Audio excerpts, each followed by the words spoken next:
From day one, Odell has maintained her innocence, that someone else murdered her children. I may not have agreed with her or believed her, but I promised I'd tell her story. I will stay objective, I said. I will listen to you and try to report what you tell me.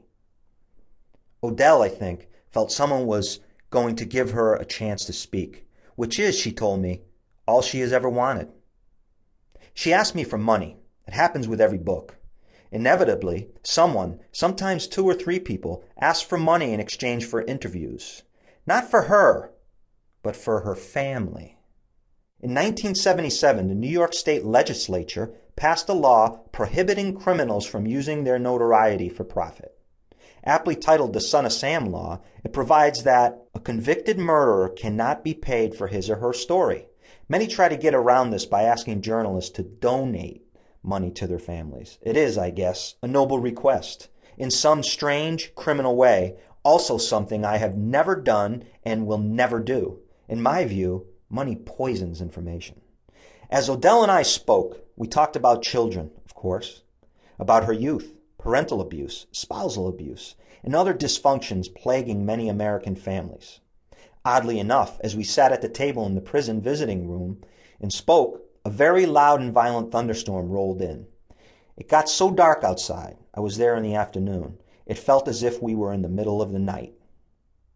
As the lightning and thunder crashed and banged and the rain pelted the tin roof above, the lights flickered on and off.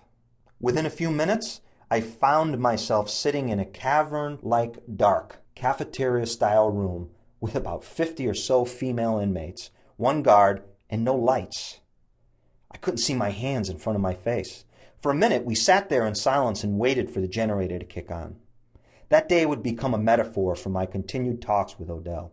Over the course of listening to Odell's stories, I realized this book, in many ways, is about blacking out and trying to recall lost memories. Memories that I am convinced are shrouded in a veil of evil. Throughout a year of writing this book, I corresponded with Odell through letters and phone calls. I have well over 20 hours of interviews on audio tape.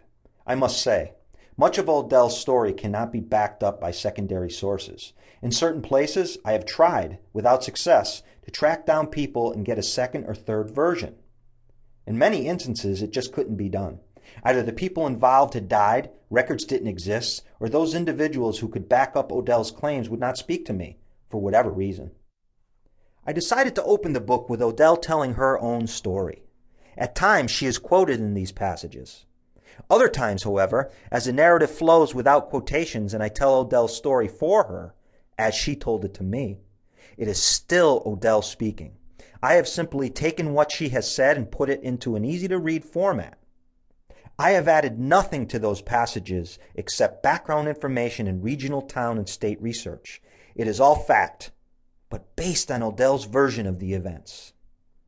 In addition to Odell's story, I have related the truth as we know it, the Sullivan County, New York District Attorney's Office version of what happened.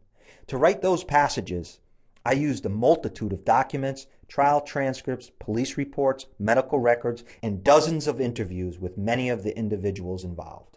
I've inserted this additional layer of factual information into the narrative to offer you, the reader, the entire story as I have uncovered it. As when a woman with child in the 9th month bringeth forth her son, with 2 or 3 hours of her birth great pains compass her womb, which pains, when the child cometh forth, they slack not a moment. 2 Esdras, 1638, Apocrypha, the Holy Bible, King James Version. My mother was the most beautiful woman I ever saw. All I am I owe to my mother. I attribute all my success in life to the moral, intellectual, and physical education I received from her. George Washington. Chapter 1. 1.